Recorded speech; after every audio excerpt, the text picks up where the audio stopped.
साहबा ब्रेक पे जाने से पहले हुमा शहजादी साहबा ने एक बड़े ही अहम पॉइंट की तरफ इशारा किया और मैं भी उसी पे बात करना चाह रही थी कि जितनी तेज़ी से हम तरक्की की तरफ जा रहे हैं, लेकिन बिलाशुबा कहते हैं अब ज़रूरत फिर से कुतुबीनी की है कि और ख़ासकर अदब का जो मुतालिया है उसको फ़रोग दिया जाए और अपने बच्चों को अदब का मुतालिया जो है वो करवाया जाए, ताकि ये जो इस वक्त ये तमाम बिगाड़ ख़ासकर हमारी नौजवान नस्ल इसका शिकार हो रही है वो इस चीज़ों से निकल आए। वरना दिन ब दिन अगर वो और इन चीज़ों को बढ़ावा देंगी तो आप खुद देखिए आने वाले वक्तों में सोसाइटी का क्या हशर हो सकता है। अच्छा, पहली चीज़ ये कि अदब के हवाले से भी बड़ी अहम एक चीज़ सोचने की ज़रूरत है कि कौन सा अदब हमने पढ़ना है और कौन सा छोड़ना है।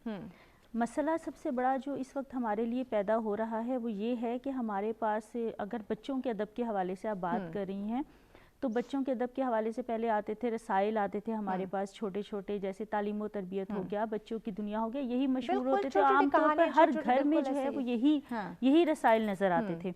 मुझे अपना याद है कि मेरे वालिद साहब ने महीने के लगवाए हुए थे और हम हर महीने जो है वो जो हॉकर था वो आता था, मुझे बार वाला एग्जैक्टली जब हम स्कूल जाते थे जो पॉकेट मनी मिला करती थी, उससे हम ये छोटी छोटी कहानियों वाली बुक्स ये परचेज किया करते थे, लेते थे, ऐसे ही है। लेकिन अब वो क्या है कि अखबार वाला तो कभी शाज़ो नादिर ही नज़र आता है, और उसकी वजह यह है कि हमारा सोशल मीडिया जो है वो बड़ी तेज़ी से परवान चढ़ा है। अब वही बात दोबारा आ जाएगी कि स्पीड जो हमारी टेक्नोलॉजी की स्पीड है हमारी स्पीड के साथ मैच नहीं कर रही, या हम नहीं कोशिश करते उसके साथ मैच करने की।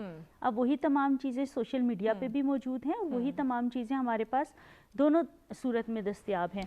अब मसला ये है कि हमने मोबाइल दे दिया बच्चे को और उसको कह दिया कि बेटा तमाम चीज़ें इस पे मौजूद हैं, आप पढ़ लें अगर पढ़ना चाहते हैं तो।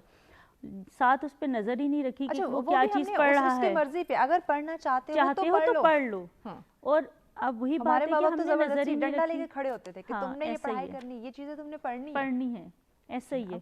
मुझे याद है कि वैसे है तो थोड़ी चोरी वाली बात लेकिन पेपर्स के दिनों में ना मैं किताबों के अंदर रख के रसाइल पढ़ती होती थी। अच्छा। मतलब मुझे इतना शौक था, इतना जुनून था। लेकिन अब वो चीज़ खत्म होती जा रही है। देखिए इस वजह से भाई यही वो चीज़ें होती है, ठीक है तालीम हासिल करना वो भी हमें ज़िंदगी की बहुत सारी चीज़ें बहुत सारे पहलू बताती है, लेकिन जब आप ऐसे प्रैक्टिकल चीज़ों को पढ़ते हैं जो हमें सोसाइटी में काम आनी है, बिल्कुल उनको ज़रूरी अडॉप्ट करें और पढ़ा जाए। अपने डिग्री हासिल कर लिए, आला नंबर ले लिए हैं, लेकिन जब आप प्रैक्टिकल लाइफ में आए, मुआशरे में वो आपको किसी काम नहीं आ रही, तो ऐसी डिग्री की तो कोई हमें कोई अहमियत या ज़रूरत नहीं। फिर जो मुझे याद है हमीद के पढ़ने, मुला नसीरुद्दीन पढ़ना, चचा भुलक्कड़ पढ़ना, ये ऐसे किरदार हैं जिन्होंने हमारे अंदर ना थोड़ा सा मजाक का पहलू, हमारे अंदर वो जो एक इंतशार और जो शिद्दत पसंदी थी उसको कम कर दिया। और अब देखिए अब आप एक तल्ख रवैया तो छोड़े, आपने किसी के साथ थोड़ा मजाक कर लिया ना, बिल्कुल, तो वो इस चीज को बर्दाश्त नहीं करता। हालांकि ये कैरेक्टर्स तो हमारी सोसाइटी में जीते जागते किरदार थे और ये मौजूद थे, लेकिन अब वो चीज़ खत्म होती जा रही है क्योंकि हम उनको तस्लीम नहीं करना चाहते ना। और दूसरा, हर चीज़ को हम ये समझते हैं कि शायद लेग पुलिंग हो रही है या बॉडी शेमिंग का नाम दे दिया। ठीक है, body shaming is not good, insecurity है। हाँ, इनसिक्योरिटी, हमारे बच्चों के अंदर इनसिक्योरिटी आ गई, आप ये चीज़ ना करें। तो ये चीज़ें जो है बड़ी तेज़ी से डेवलप हो रही हैं। अच्छा, एक चीज़ और है कि राय के हवाले से जो सर की बात से ही मेरे जहन में आया कि दो चीज़ें अहम हैं। एक ये है कि हम राय देने को अहमियत देते हैं, दूसरी चीज़ ये है कि हम ये तस्लीम नहीं करना चाहते कि कोई बंदा कोई सच्ची बात हमारे मुंह पर कर दे।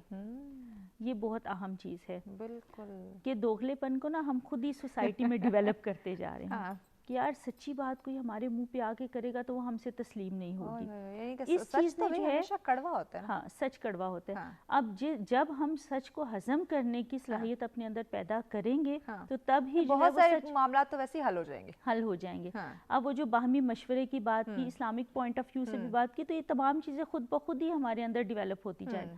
अब जब हमारे अंदर सच सुनने की सलाहियत पैदा होती है तब तक दूसरे बंदे के अंदर सच कहने की सलाहियत जो है वो खत्म हो चुकी होती है। वो दोगलापन जो है वो हमारी सोसाइटी में ऑटोमेटिकली डेवलप होता जाता है, शुरू हो गया। प्रोफेसर आसिफ